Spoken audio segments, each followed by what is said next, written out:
We definitely got power in our pipes, don't we? Yes, it's the F1 segment, and welcome back. It's obviously now just after 35 minutes past 7 p.m. In the studio, Yusuf Saib, assalamu alaikum. Good evening, my brother. Walaikum salam. How are you doing? I'm all good. How are you, man? Well, I well, see well, you can't all complain. Red Bull here. You are Red Bull with a blue hoodie. Blue copy there, but I don't see any Red Bull going on here. What's happening? The investment of just the jacket I alone see was so so. much. So, Good evening, everybody. Welcome to obviously Friday Night Live with me, ST. It's time for the Formula One segment. So, yes, from the street circuits to the conventional ones, so are the tracks of our lives, as they say. Gusty winds, a little bit of rainfall, and Red Bull skinny wings, and Mercedes high downforce. Obviously set up. These are some of the talking points tonight on the Formula One segment with myself and Yusuf Saib. We'd love you to obviously interact with us as well. You can WhatsApp 0617660355. Wherever you are streaming in, we welcome one and all. Yusuf, good evening to you once again. It's been a jam-packed 2 weeks, I'd say, for the Formula One season. Last week, obviously, being the French Grand Prix, and this week being obviously the Austrian, the Styrian Grand Prix, as they say, if I pronounce it correctly. Hysteria, not hysteria. definitely not to say.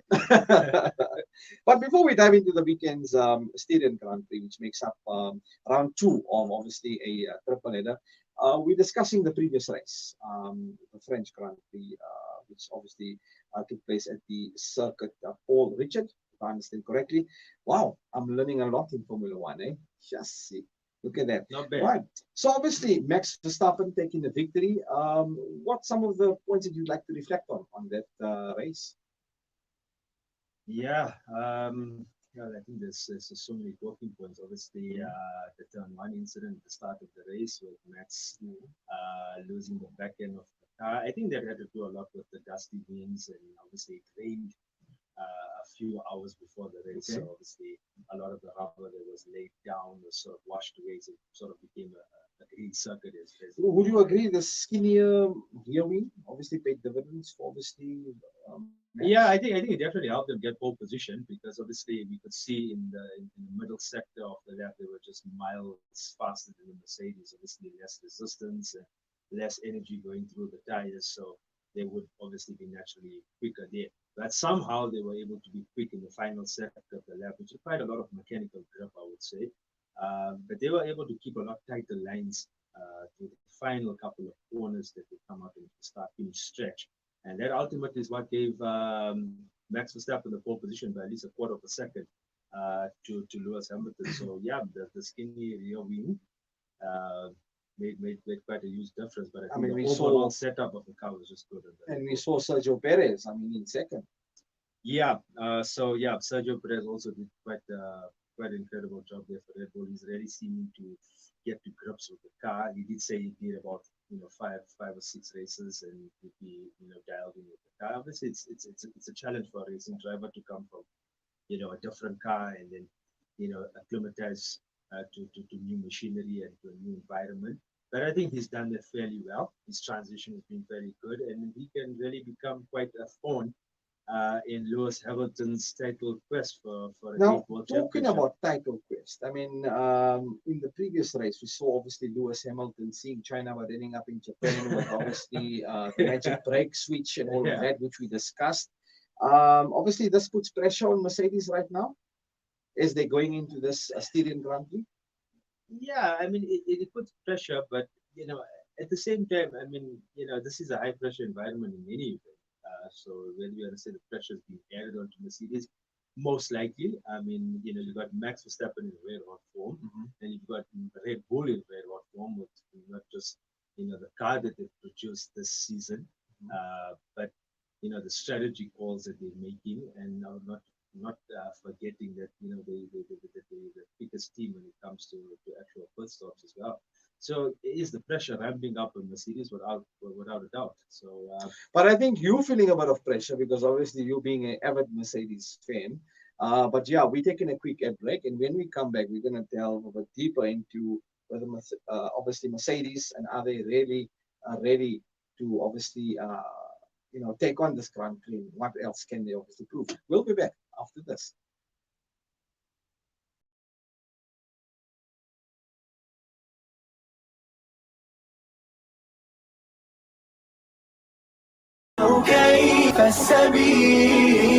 Humanity sets the agenda. Africa. As the crisis in Palestine continues, the Africa Muslims Agency teams are on the ground facilitating emergency food and medical assistance to the affected families. Donate 15,000 rand or any amount and help the people of Palestine. Call AMA now on 083-251-9376 or donate online at africamuslimsagency.co.za. Africa Muslims Agency, inspiring the spirit of giving. These days, I'm more health conscious than ever. So tonight, it's stir fry for dinner, cooked in healthy Helios pure sunflower cooking oil. Helios is pure sunflower goodness, packed with omega-6. That's good for your heart and is approved as part of the Heart and Stroke Foundation eating plan. Dinner's ready! Helios, pure sunflower cooking oil. A healthy family is a happy one. Listen to something fresh. Listen to Salam Media, your humanitarian broadcaster. That's right. Okay, welcome back. Now we're continuing with the Formula One discussion, obviously, and we were looking at last week's Grand Prix, where obviously Red Bull, defeated Mercedes, and obviously Mercedes slipping up. But now, Yusuf, on the talking point is we saw the start of the race, we saw Max lock up into turn one, lose the back end of the car, and ultimately costing the lead, right? Valtteri Bottas then puts on lap 18, okay, leading the race from Max Verstappen by nearly 3 seconds. Thereafter, Max puts on lap 19. Lewis comes in on lap 20, but by the time he emerges from the pits, Max just manages to obviously surge ahead of Lewis, providing the overcut, as what they call in Formula One. What do you make of obviously this point here in the race? I mean, obviously now at that point, Mercedes under pressure. It's now strategy. You think they maybe did something wrong there? Was it a bit of an early call for them to put at that point? Yeah, so obviously for Mercedes, they felt the need to bring in Valtteri at that stage, and that was because I think Valtteri went wide in one of the corners, and so he put a lot of vibrations now through the front axle, and it just become a little bit of a nightmare for him to drive the car at that point. So they needed to put him. But that obviously then triggered the pit stops now, because now you've got Mercedes who's now pulled the pin and said, okay, well, we're going to put first, and now we're busy waiting to see what Red Bull do. So as you call it, right, Red Bull pull Max Verstappen in immediately thereafter. And Mercedes now feel that, we've got a good buffer between Lewis and Max. It's a 3-second gap. So we've got that buffer, and we can leave Lewis out another lap and go, have a set of tires that are one lap fresher than Max Verstappen. And that comes back to bite them, because Max not only has a flying out lap, but today I was just watching one of the practice sessions. I think it was in FP2, and they actually showed how Lewis actually lost the lead there. And it wasn't actually the pit stop itself, because Mercedes were actually faster than Red Bull in that particular pit stop. It's probably about a 10th or 2 of a second, but they were faster. But it was actually coming in and coming out of the pits where there was at least about 8/10 of a second lost. And I reckon had Lewis not lost that 8/10 of a second, he could have just been ahead of Max as they emerged out of the pits, and that would have made a huge difference in terms of what happened thereafter, in terms of how the race played out. But unfortunately, that wasn't to be the case, and obviously Max managed to get the jump, and he's now in first place. So at that point, the Mercedes were then able to really hassle the back of obviously Red Bull, but then they couldn't find a way past. Yeah.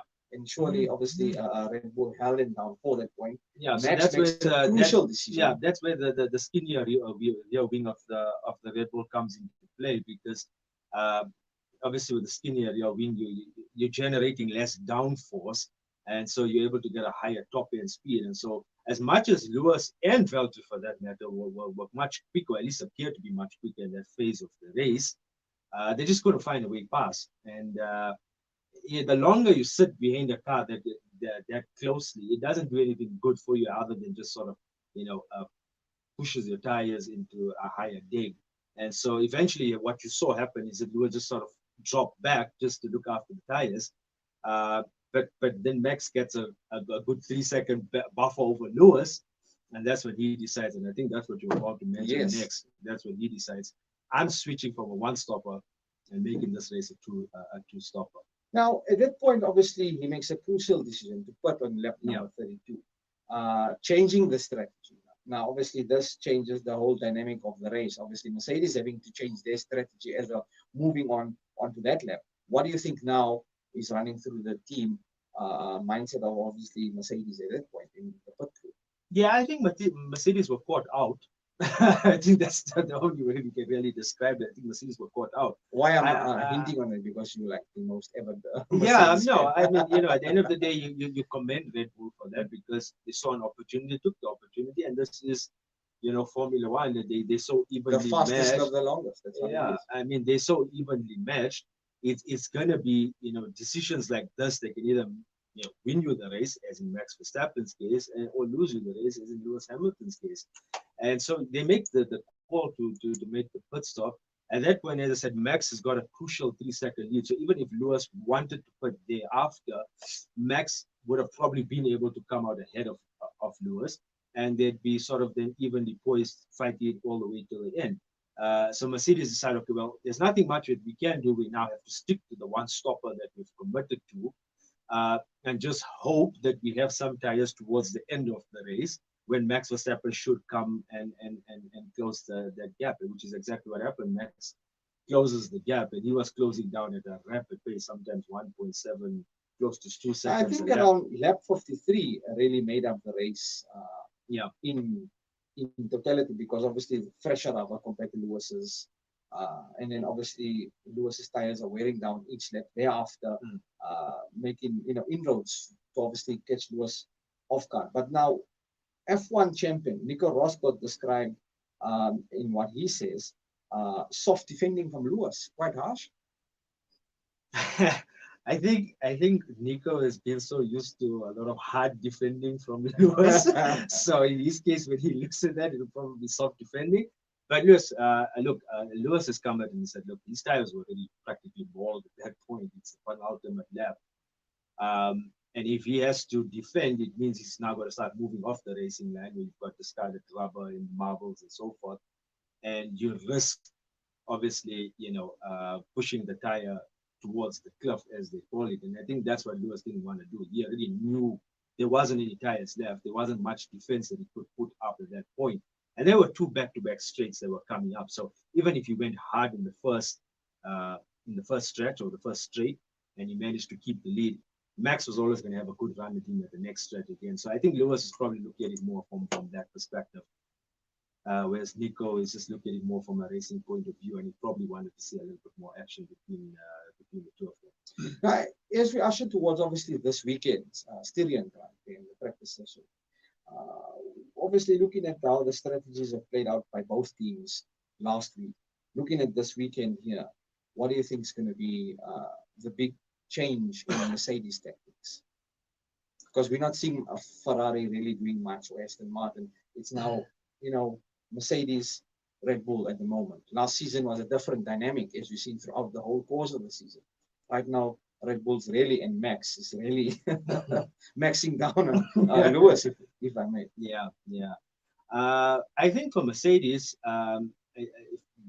gauging from the two practice sessions, I think they've had a better start to this weekend in comparison to the weekends before, where, last weekend Lewis was complaining the car there's something wrong with the car, and then in Baku and in Monaco, they were just all over the place in practice session. So I think this is a much better Friday for Mercedes and Lewis in particular, and hopefully for them they can only build on from that from the start.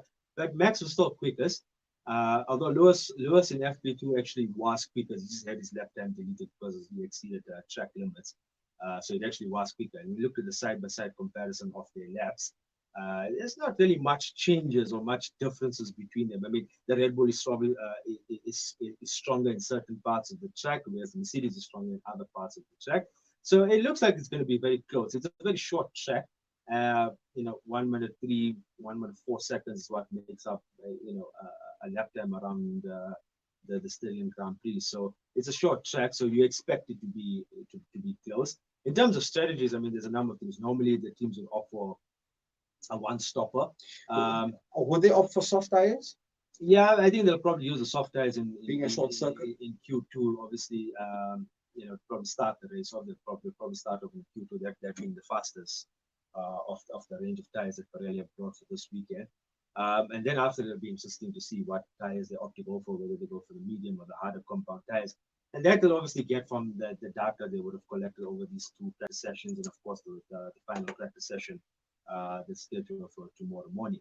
But I would think the medium tire will probably be the best tire to go. It's not a circuit where the degradation is very high, so I think it would be probably soft, and then medium tires is what the teams would opt to run for. And I'm thinking a one-stopper would be on the cards, but depending how close again, the drivers are and where their teammates are, because Valtteri and Sergio are slowly starting coming into this mix, into this drivers' championship in terms of influencing the outcome of a Grand Prix victory, much like what Sergio did for Max in the French Grand Prix. So what you may find happening is, they. But they, having said that, I want Yeah. to just come in here. We're not hearing anything about Ferrari, Aston Martin. Yeah. Why not? I mean, what are they just not fast enough? Is the tactics just not tactical enough? Well, actually, what Ferrari, they had a very strong qualifying in the French Grand Prix, but then they just had a very dismal race with both drivers not scoring. And they've now launched a very serious investigation into their problems, which is the way the SF21 works its front tires.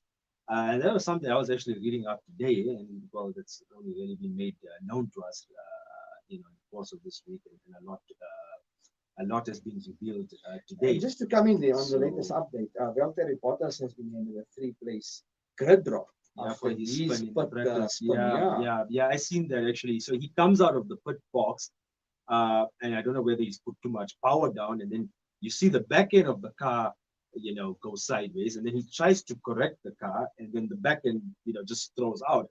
And I think it was, where he ends up, he's right there by the McLaren garage. Are we seeing a bit of pitfalls? I mean, in the pre-season, why I'm saying that, because when we done the pre-season analysis, we were Yeah. saying, okay, certain teams have got the upper hand, certain teams don't, and tactics and whatever the case is. Are we seeing some holes in Mercedes in their so-called unsinkable ship? Well, Finally. if there is any holes, I think Red Bull are doing a very good job to expose them. No, clearly, that's a must. Let's put it that way. I look, I mean, no team is bulletproof. It's just about the level of competition that's been brought and how you respond to it. And look, So far, only Red Bull's really being the yeah, most competitive in it. yeah. But I think, would it be wrong to write off Mercedes? Absolutely. They're 7-time world champions, and not for nothing. And they've had some fierce competition from Ferrari over the years. Maybe not quite like what Red Bull is doing at the moment, but it'll be interesting to see how they respond. I think they have a world-class team.